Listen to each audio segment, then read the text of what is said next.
యాక్చువల్గా మనము కార్పొరేషన్ ద్వారా అప్పులు తెచ్చారు అని కూడా మన మీద పదే పదే చెప్తున్నారు.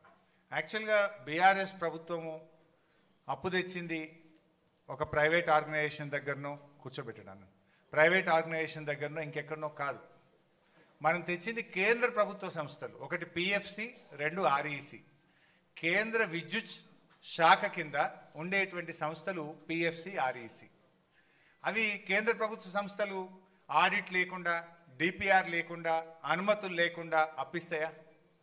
మనం తెచ్చింది ఎక్కడో, ఇప్పుడు ఈ కాంగ్రెస్ ప్రభుత్వం తెచ్చింది భూములు కుదబెట్టి స్టాక్ ఎక్స్చేంజ్ దగ్గర పోయి బ్రోకర్కు 170 కోట్ల రూపాయల బ్రోకరేజ్ ఫీజు లంచం ఇచ్చి 10,000 కోట్ల అప్పు వీలు తెచ్చిండ్రు. కానీ మనము బాజాబ్తా రాష్ట్ర ప్రభుత్వం కేంద్ర ప్రభుత్వం దగ్గర అప్పు తెచ్చి కాళేశ్వరం ప్రాజెక్టు మనం నిర్మించడం జరిగింది. ఆ కేంద్ర ప్రభుత్వ సంస్థ ఆర్ఈసి ఏ కేటగిరీ సర్టిఫికేట్ ఇచ్చింది మనకు? Best execution project. అంటే వాళ్ళు దేశంలో అనేక మందికి అప్పులు ఇస్తారు, కానీ మాకు తెలంగాణ ప్రభుత్వంకి మేము అప్పిస్తే అది సద్వినియోగమైంది, ఒక్క పైసా కూడా డైవర్ట్ చేయకుండా ఇచ్చిన ప్రతి పైసా ప్రాజెక్టుకే ఖర్చు పెట్టిండ్రు, సత్వరమే పూర్తి చేసిండ్రు, ఫలితాలు అందించిండ్రు అని చెప్పి ఆ కేంద్ర ప్రభుత్వ సంస్థ ఆర్ఈసి మనకిచ్చిన ఏ గ్రేడ్ సర్టిఫికెట్. ప్రాజెక్ట్ పూర్తయినాక ఇచ్చిండ్రు. ప్రాజెక్ట్ ఇనాగ్రేషన్ అయినాక 19th January 2022. వాళ్ళు వట్టిగియ్యరు, వాళ్ళకు విజిలెన్స్ డిపార్ట్మెంట్ ఉంటుంది, వాళ్ళకు ఒక దీని వెరిఫికేషన్ టీం ఉంటుంది.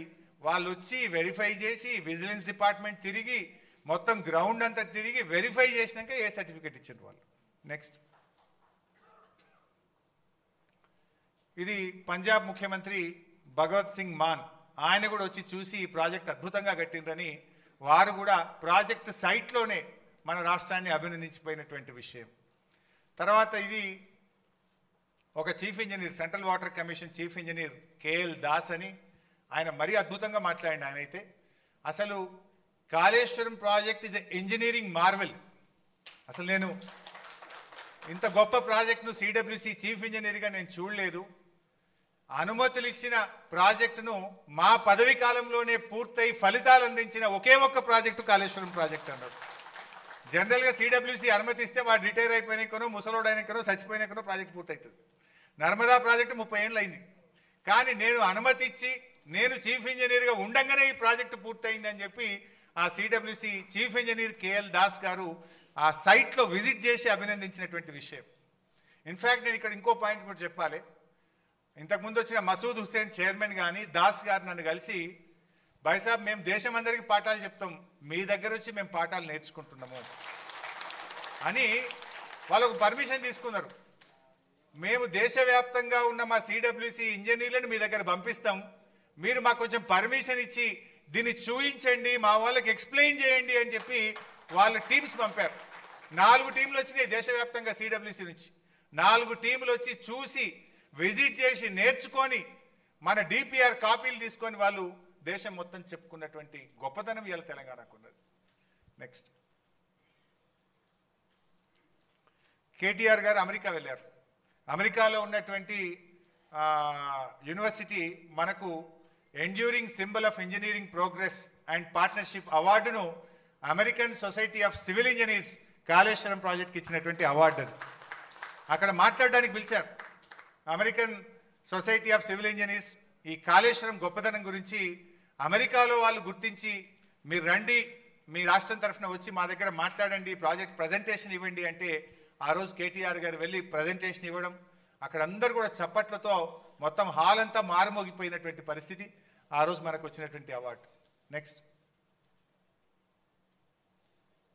ఈ మధ్య సుప్రీంకోర్టు కూడా ప్రపంచంలోనే అతిపెద్ద ఎత్తిపోతల పథకం, అద్భుతమైన ప్రాజెక్టు కాళేశ్వరం అని చెప్పి సుప్రీంకోర్టు కూడా ఈ మధ్యకాలంలో మాట్లాడినటువంటి వార్త. ఇది మీరు చూడొచ్చు, ఈనాడు దినపత్రికలో వచ్చింది. మన హైకోర్టు జడ్జెస్, ఒక టీమ్ ఆఫ్ జడ్జెస్ వెళ్ళి విజిట్ చేశారు ఒకసారి. ఇది I think in the year 2019 or 20. ఆ టైంలో వాళ్ళు వెళ్ళి అసలు కాళేశ్వరం అద్భుతం, ఇంజనీర్ల పనితీరు అభినందనీయం అని చెప్పి ఆ రోజు high court chief justice and team of judges కూడా వెళ్ళి మన ప్రాజెక్ట్ను అభినందించినటువంటి విషయం. నెక్స్ట్, సరే ఇందాక నేను చెప్పిన 1 ఎకరానికి నీళ్లు రాలేదు అంటే ఏ రకంగా నీళ్ళు వచ్చినాయి అనేటువంటిది డీటెయిల్డ్గా ఇరిగేషన్ డిపార్ట్మెంటు అసెంబ్లీలో వైట్ పేపర్ సందర్భంగా ఇచ్చిండ్రు. ఇరిగేషన్ డిపార్ట్మెంటు కొత్తగా వచ్చిన కాంగ్రెస్ ప్రభుత్వానికి ఇచ్చినటువంటి రిపోర్ట్ ఇది. 20 లక్షల ఎకరాలకు కాళేశ్వరం ప్రాజెక్టు ద్వారా లబ్ధి జరిగింది. నెక్స్ట్,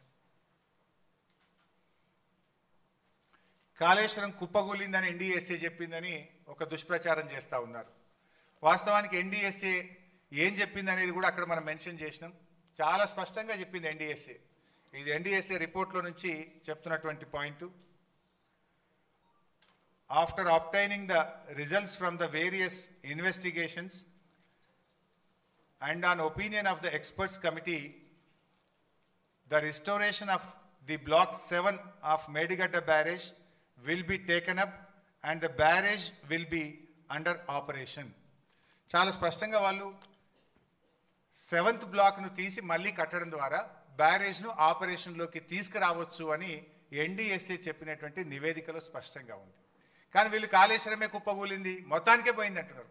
ఎన్డీఎస్ఏ ఓన్లీ బ్లాక్ 7ను తీసి మీరు కొత్త బ్లాక్ మళ్ళీ కట్టడం ద్వారా దాన్ని ఆపరేషన్లోకి తీసుకురావచ్చు అని చెప్పి ఎన్డీఎస్ఏ తన నివేదికలో చాలా స్పష్టంగా చెప్పింది. ఇప్పటికి ఏడాది అర్థమైపోయింది. నెక్స్ట్, తర్వాత ప్రాజెక్ట్ నిర్మాణంలో నాణ్యత లేదు, డిజైన్లో లోపం ఉందని కూడా పదే పదే మన మీద బురద జల్లే ప్రయత్నం చేస్తారు. కాళేశ్వరం ప్రాజెక్ట్ కట్టిన తర్వాత 2022వ సంవత్సరంలో గోదావరి నది 500 ఏండ్ల చరిత్రలో 500 ఇయర్స్లో ఎప్పుడు రానంత వరద 29 లక్షల క్యూసెక్కుల వరదను తట్టుకొని ఆ మేడిగడ్డ బ్యారేజ్ నిలబడ్డది. నిజంగా డిజైన్ లోపం ఉంటేనో క్వాలిటీ లేకపోతేనో నది చరిత్రలో రానంత వరద 500 ఏండ్లలో రానంత వరద 29 లక్షల క్యూసెక్కుల వరదను తట్టుకొని మేడిగడ్డ బ్యారేజ్ నిలబడ్డది.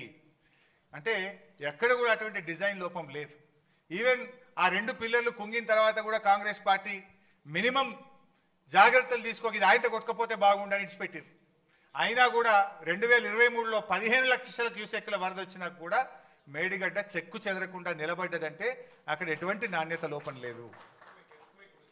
యాక్చువల్గా ఒక ఎర్త్క్వేక్ కూడా వచ్చింది. ఈ మధ్య ఒక రిపోర్ట్ కూడా వస్తుంది, గోదావరి నది ఆ లోయలో ఒక ఎర్త్క్వేక్ కూడా వచ్చింది అనేటువంటిది ఈ మధ్య ఎన్ఆర్ఎస్ఏ వాళ్ళు కూడా ఒక రిపోర్ట్లో చెప్తున్నారు.